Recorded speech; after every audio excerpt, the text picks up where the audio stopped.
So now we're going to take a look at rifts and some of the dynamic content in the game.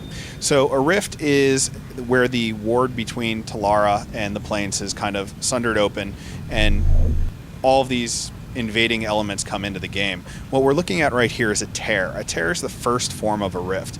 It basically tells people that the ward is weakening here and that something will happen eventually. If a player leaves it alone, it'll open up on its own. However, they can take the fight to the planes, which is what we're going to do in this particular case. So we're going to go ahead and open up our lure. And we're going to see what opens up here. So with each rift event, it's something new and different every single time. So in this particular case, you can see we're getting an invasion from the plane of Earth, which is something we really haven't shown very much of yet. So this is going to be a first look at that as well. So as you can see, the entire environment has changed. We've gone from a pseudo-lush landscape to an area that's kind of a little bit more arid and barren. The monsters in the area have changed as well. So before we had goblins, now we have golems. With all of the rift events, they're dynamic in the sense that you're never quite sure what's going to happen on the other side. Players, every time they open a rift, will have a new experience and something different to play through every time. So we're going to go ahead and work our way through some of this event. One of the nice things about rifts is they are public events. Anybody can join in whenever they want. They will see these things going on in the world. They'll kind of come in and help you with it as well. They're built to scale really well. So while we're completing one solo right now, if more people came along, we'd push the rift event farther and farther. As you go farther into the stages of the rift becomes unstable, meaning it'll close pretty soon. And if you don't kind of push through the stage fast enough, the rift will close a little bit early and you might not get the best reward. So it really behooves you to kind of join together as a group and fight through it.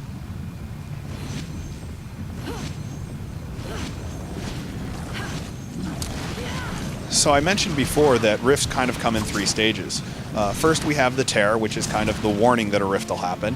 Then we have the rift event, which is what we're playing through here. Rifts can open on their own, and they will happen all over the world, whether or not the player likes them or not. Your world is being invaded after all.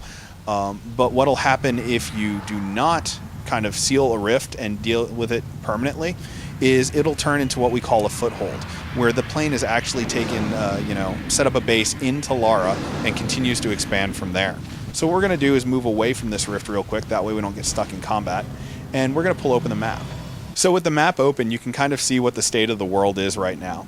There are multiple objects there. As you can see, we have little swirling objects which indicate rifts have opened, little blue stars which are tears, and then we have what we call footholds. So we're going to mouse over a foothold real quick and zoom out just a little bit more, and you'll see these lines that come up whenever we mouse over a foothold. This is actually an invasion.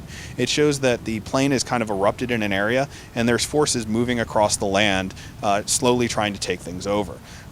Obviously these planar invasions will go after player property. They'll go after Guardian to define areas, making it hard for people to quest and, generally causing havoc and chaos.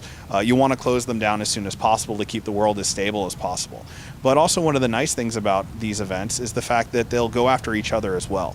The planes aren't all in alignment, so the plane of fire will attack the plane of water, the plane of earth may attack the plane of air, and it really allows for a very dynamic environment. Every time you log into the game, you'll have a different experience, and you don't always have to ally with other players. You could potentially ally falling in behind the plane of water as they clear out the plane of fire and wait for the opportune moment to kind of attack that opposing force when they're weakest, when they've just taken out your enemy for you. So that was a quick look at Rift, Planes of Telara, a PC MMO game we'll be releasing in early 2011.